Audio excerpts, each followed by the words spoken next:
게임 하겠습니다. 전번에 우리가 그림 하나 스토리텔링 하면서 뭐 원효대교에 정비소에 뭐 센터 지어지고 그러면 글로비스가 정의선 회장이 지분 20% 갖고 있으니까 이거를 지분 담보가치 높여야 뭔가 현대모비스 갖고 오니까 새로운 사업을 줄 거다. 그게 배터리다. 펫배터리. 그리고 앞으로 간단히 예를 들어서 전국에 30몇만 개의 주유소 충전소 시스템 플랫폼이 만들어지면 거기에 들어가면 펫배터리 교체나 신차 사거나 중고차 거래거나 이런 것들을 다 현대 글로비스하고 현대 로템이 하는지 봐라.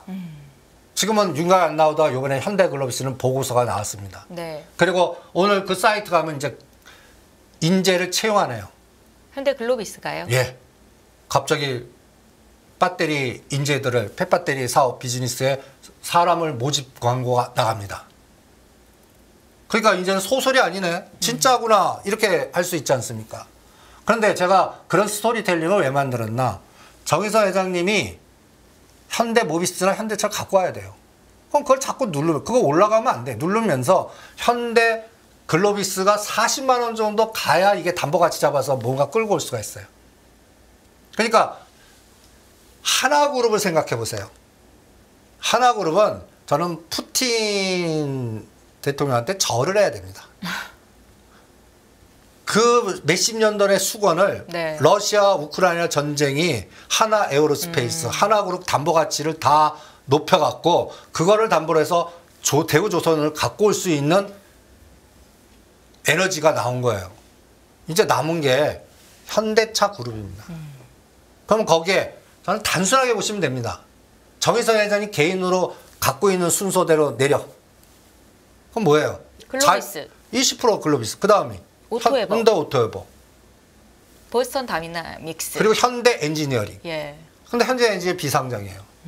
그래서 분명히 저는 또 현대건설하고 무슨 또 합병을 하든지 뭔가 하는 전략이 나올 거고 이 작업이 앞으로 2027년까지 할 겁니다. 말이 나왔으니까 그때 대표님 방송 보고 현대 글로비스나 로템 사셨던 분들은 그럼 계속해서 주식은 계속 들고 가도 괜찮다라는 말씀이신 거죠? 내공세신 분은요. 네. 제가 얘기하는 게 진짜 다 현실화됐을 때. 저 원효대교 잎에 이제 4, 50년 건물도 적고. 네. 그 다음에 또 진짜 글로비스가 그 인재도 뽑아갖고 이제 펫배터리 사업 본격화하고. 그러니까 유통 물류보다 이런 모빌리티, 펫배터리 이런 것들에 중심되는 회사로 막 진행되고 그러면 제2의 에코프로 된다고요. 제2의. 지금 에코프로 지금 이제는 대상이 아니고 네. 앞으로 에코프로 같이 될 수 있는 섹터가 저는 수소에서도 나오고 펫배터리에서도 나올 것 같거든요. 제가 그걸 왜 이렇게 크게 보냐면 이 펫배터리 글로벌 시장의 에너지입니다. 2025년까지 지금 3조 정도밖에 예측 안 되는데 2030년에 거의 지금보다 20배 정도 상승하고 21조, 2050년대는 600조를 예측해요. 전 세계에서. 그러면 앞으로 요새는 이제 테슬라가 그 충전의 규범을 만들지 않습니까? 네. 그래서 사실 테슬라의 주가가 이렇게 오른 경향이 그렇죠. 있죠. 예. 그러니까 다른 데도 그 규범 만드는 게 제일 무서운 거예요. KS 표준. 뭐 이런 거 찍어야 되니까 거기 예. 따라가야 될 거 아니에요. 펫배터리 에너지는 갖다 해서 현대차 그룹이 절대 딴 데 안 줄 거라고 봐요. 그러면 자기네 차 해갖고 배터리 만들면서 와서 이 배터리만 갈아주는 이런 시스템이 2030년에서 2050년 사이에 이 시대를 전 세계를 주도할 겁니다. 그럴 때 거기에 성과를 누가 갖고 오느냐. 현대 글로비스를 자기 담보 가치가 크니까 그거를 키운 다음에 그때 현대 모비스 갖고 올 겁니다. 이 작업이 지금 이거를 움직이는 싱크탱크가 있다라고 봅니다. 그 싱크탱크가 하는 순서대로 우리는 가보자고요. 네. 그러니까 현대 글로비스라든지 현대 오토에버는 매매하는 종목 아니에요. 그냥 어떠한 상황이 올 때까지 저는 현대 글로비스는 뭐 트레이딩 하시고 싶을 분들은 뭐 25만 원, 30만 원 사이 한번 하시고요. 요번에 19만 원까지 갔다가 또 이게 여기서 만 원 갖고 왔다 갔다 하면서 그런데 이런 것들은 1년을 안 보는 게 정답입니다. 계좌를 들여다보지 않는 게 예, 그냥 띄엄띄엄 보시는. 더 큰 수익을 줄 수 있는 방법이다. 왜냐하면 이런 종목들 보면 이게 단추 갔다가 2, 3만 원 하면 팔고 다시 사야지. 다시 못 삽니다. 그 사이에 또 딴 데 가거나. 그럼 다시 영원히 못 돌아옵니다. 네. 그러면 이 종목들은 큰 자산을 할 수 있거든요. 그래서 정의성 회장님 거버넌스가 하나그룹까지 끝날 때까지 저는 빠르면 2025년, 늦으면 2027년 보스턴 다이내믹스 상장 때까지 이 에너지가 쭉 나올 거예요. 그래서 대부분들 제가 현대모비스를 사지 말라고 그래요. 주가가 계속 눌릴 테니까. 이게 이해가 안 돼. 지금 말이 되냐 그러는데 네. 말이 됩니다. 삼성그룹의 삼성물산 치 떠는 거 보십시오. 지주회사 삼성물산을 어떻게 만들었는지. 그거 똑같습니다. 내가 저거를 담보해서 상속이 그 후계구도 끝날 때까지 저거 올라가면 안 돼요. 그거를 전략화시키는 게 가장 중요한 거 아닌가. 그래서 거버넌스 게임이 굉장히 무서운 겁니다. 그래서 저는 그 펫배터리, 그 다음에 그리고 물류는 또 전체적으로 자동으로 가잖아요. 그리고 또 하나 소설을 하나 또 얘기해 드릴게요. 네, 새로운 소설이 나올까요? 예. 저는 앞으로 미래지도에 그 부산이라는 아이디어가 부산? 어마무시할 것 같아요. 부산이요? 네. 우리가 그 홍콩이 저 중국에 가면서 일각에서는 어떤 전문가들이 그 홍콩의 금융에너지를 우리나라로 뽑자. 금융이나 이런 쪽을 모르는 분들 얘기해. 그냥 희망사. 만약에 부산항이 물류의 중심이면 안 와도 글로 우리 금융이 다 이쪽으로 올 겁니다. 지금 어느 쪽으로 뺏겼냐면 싱가포르 쪽으로 많이 뺏겼어요. 싱가포르 쪽으로 왜 뺏겼냐면 물론 화교 에너지도 있지만 싱가포르이 상품 물류의 중심이에요. 네. 그러니까 홍콩 에너지가 싱가포르 가고 거기엔 또 얘네들이 패밀리 비즈니스로 막 들어와 하면서 중국에 있는 돈 있는 사람들 갖다 해서 상속세 면제해주니까 돈 내고 들어와서 여기서 비즈니스에 금융을 또 키워 투자해. 이런 에너지가 싱가포르 쪽에 들어와서 또 시장의 중심이 됐거든요. 그리고 싱가포르이 대부분들 금융보다는 상품 거래, 기금속, 식량, 여러 가지의 그런 게 중점이니까 또 상품 사이즈도 굉장히 크거든요. 네. 그러니까 주식 채권뿐만 아니라 상품 에너지, 코모디티도 엄청난 시장에서 이게 이제 홍콩, 싱가포르 라인 우리가 못 뺏어요. 근데 이 그림 한번 보시죠. 뚱딴지 같은 얘기지만 이게 기후하고 이렇게 해서 이 북극 항로만 이게 잘 되면 여러분들 일반적으로 이 마라케 협회에서 수에즈 해갖고 유럽 가는 이 항로가 가까이에서 22,000km라면 부산을 거점으로 해서 이렇게 북극 항로 돌면 15,000km로 항행 일수 10일을 줄이면 이건 물리에서 어마무시한 혁신입니다. 그리고 옛날에 남북 간의 관계면 이게 유라시아 철도로 철도로 간다는데 이건 거의 불가능하지 않겠습니까? 근데 백길은 정치적인 에너지가 없어요. 그러니까 부산이라는 에너지가 저는 왜 산업은행을 부산 쪽으로 집어넣어라. 그 다음에 왜 부울경, 그 다음에 또 왜 부울경인지, 수소에너지 관련된 에너지가 왜 부산인지, 수소연맹이 왜 부산인지, 그리고 부산신화, 그리고 다음 대권은 여기가 중점입니다. 2027년 대권 싸움의 승패는 여기에요. 이 사람들 나오는 거 보면요. 네. 그래서 이런 것 때 부산, 그리고 부산 엑스포. 11월에 결정이 나죠, 이제. 네. 이런 에너지들이, 빅데이터들이 왜 이렇게 쫙 몰려요. 그리고 우리 대통령께서 7월 달에 여길 갑니다. 리투아니아. 리투아니아? 예. 여기에서 나토 정상회의를 합니다. 아, 예. 7월 11일이라고 12일. 네. 날짜도 잘 기억해 주십시오. 7월 12일하고 12일입니다.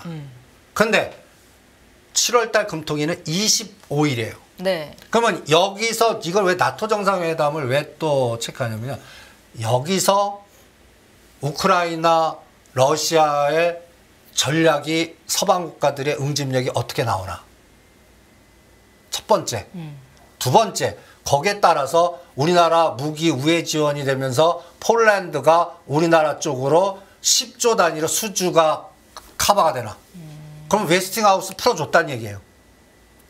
미국이 보이지 않는 손에 의해서 딴지 건 거 고소한 걸 풀어주면서 지분 들어가면서 수주가 바로 체코나 폴란드에서 나왔다 가능성의 확률 배팅. 그러니까 원전주를 보시는 거네요. 그래서 원전주 자꾸 얘기하는 거예요. 그리고 우크라이나 재건 그리고 댐을 부쉈잖아요. 이게 누가 했든 간에 수공전을 핀 거거든요. 이 수공전이라는 건 저는 이게 이제 전 세계 곡물 에너지를 망가뜨린 겁니다. 그러니까 이제 그런데다가 또 우크라이나 오염수가 불을 질러버린 거예요. 그러니까 최근에 먹자 쪽이 난리가 난 거예요. 식량 위기, 먹자. 이게 다 공포 에너지에 의해서 들어가는 것들이거든요.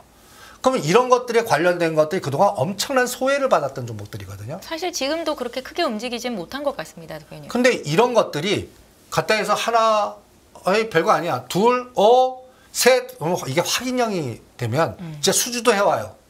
간단한 예로 최근에 단독 기사로 사우디에 50억 불 현대건설이 수주했다고 그러는데 움직이질 않아요. 네. 안 믿는다는 얘기죠. 안 믿는다는 얘기예요. 그리고 건설주는 네. 우리 보이지 않게 저거를 또 걱정하는 거예요. 8, 9월 달에 부동산 PF 터지면 어떡해. 그러니까 7월 달에 미국이 금리 인상하면 우리가 또 한 번 어쩔 수 없이 금리 인상할 때 그때는 못 견딜 거다. 이런 불확실성이 계속 있으니까 재료가 나와도 반응을 안 하고 거기에 연결된 ETF나 이런 것들이 건드리질 않는 거예요. 네. 그러니까 그 재료 나왔는데 뭐 같은지 아십니까? 현대글로비스 같아요. 정의서 회장님 거버넌스 관련된 게 네. 현대차 그룹에는. 그러니까 이게 그 하나의 흐름이 아닌가. 그래서 저는 이 금리 7월달 금리 동결이냐 인상이 저는 2024년 총선과 대선 앞으로 한 2, 3년을 결정하는 주도주 물주기를 결정할 것 같아요. 그래서 앞으로 이 정부의 방향은 정해졌습니다. 지금 말하는 거 보세요. 우클릭 완전히 하신 거거든요. 네. 그리고 더 강하게 계세요. 최근에 또 중국 관련 제가 하지 말라고 한 것도 지금 중국 관련 좀 끔찍합니다. 싱하이밍 중국 대사와 또 격한 반응이 한번 있었죠. 그러니까 호텔신라 8만 5천 팔아. 잘못하면 7만 원도 깨겠어요. 지금 뭐 항공주 마찬가지, 카지노주 마찬가지 그쪽은 계속 흘러내려요. 뭐 가격 메리트 있다 해서 뭐 근데 하지 말라고 자꾸 하는 것도 이 환경이 바뀔 것 같지가 않아요. 더 심해지면 심해졌지. 만약에 우크라이나 그때 7월 달에 거기서 더 심각한 노이즈가 나오면 그래서 세계가 어떻게 지금 밀집되냐면 유라시아 대륙으로 밀집돼요. 그래서 러시아, 중국, 이란, 그 다음에 사우디 이런 쪽이 지금 에너지가 뭉치는 것 같아요. 그러니까 이거를 막으려고 그러니까 미국이 이제 이란 돈 묶은 거 풀어줘 해서 이란을 공격합니다. 우리가 잘할게 같이 다시 얘기하자. 네. 근데 너무 늦었어요. 늦은 것 같아요. 사우디는 올인 차이나 한 것 같고. 그러니까 이 대륙의 유라시아판이 해양 세력의 미국, 영국의 에너지 공격을 막아내고 있는 것 같아요. 그리고 이 전쟁이 끝나기 전까지는 주도는 여기 같아요. 그러니까 미국의 힘이 약해졌다는 얘기죠. 그러면 미국은 어떻게 해야 돼요? 그럼 동맥을 더 결속시켜야 돼요. 거기에 대한민국이 어쩌면 이렇게 표현하면 죄송하지만 행동대장 된 것 같아요. 이게 일본보다 더 앞서고 있는 것 같아요. 근데 문제는 뭐예요? 다칠 수가 있다고요. 중국한테도 다칠 수가 있고 요새 미국도 보면 우리를 봐주는 것 같기도 하면서 오늘 2차 전지 빠지는 게 저는 이거 같아요. 테슬라도 중국 거 쓰면서도 보조금 받는데 우리는 보조금 못 받아. 그리고 쿠션 돌려서 그 IRA인가 그 여러 가지 규제를 쿠션도 다 피해. 그러니까 미국 정부가 중국의 배터리 공장 건립을 승인했다는 소식이 오늘 2차 전지주 하락에 아주 큰 영향을 트리거가 미쳤다고 보시는 됐죠. 거잖아요. 예. 그럼 우리는 뭐야 이게 되는 거죠. 뭔가 그렇게 열심히 뭐 하는데 그리고 솔선수범 하는데 이게 나오는 거 수치는 이게 이상하단 말이에요. 그래서 저는 요번 7월 달에 네. 진짜 보이지 않게 원전 수주든 사우디의 그 50억 불 수주가 진짜 아닌 그러니까 국토부 그 장관께서 가시는 거예요. 가갖고 거기서 사인하면 그때는 움직일 겁니다. 지금은 안 믿어 하지만 그러니까 그런 부분들을 계속 돌아보고 또 그때 금리가 동결돼야 돼요. 아 그러면 이제는 부동산 PF 문제 괜찮아. 그러니까 그런 것들은 전에 한번 메리츠 금융 지주라든지 미래에셋 증권 사갖고 해외 투자 그런 거 검증해 보자 그랬는데 미래에셋 증권도 요새 야금야금 올라와요. 공포 속에서도. 네. 그러니까 그런 것들 갖고 확인하시는 게 어떻겠나. 그래서 가장 중요한 게 이 대주주의 거버넌스 게임입니다. 그건 네. 지수하고 상관없어요. 그래서 현대 글로비스, 그 다음에 현대 오토에버, 그리고 사우디 네옴시티의 연결고리에 또 7월 달에 정책 관련주들. 지금 가만히 보시면 급등하는 종목들이 다 거기에서 최근에 제가 소록스 보고 깜짝 놀랐어요. 한 달 만에 거의 뭐 9,000원짜리가 3만 원까지 가고. 아직까지 이런 그 지하라든지 그다음에 토목건설이라든지 GTX라든지 이런 것들이 관련된 것들이 아직 바닥에 있는 것들이 계속 거래 늘면서 순환이 돼요. 네. 그런 데서 그 트레이딩 하시는 게 시가 상위 종목들 매매하는 것보다 더 수익률 게임이 더 좋지 않겠나 이런 생각이 듭니다.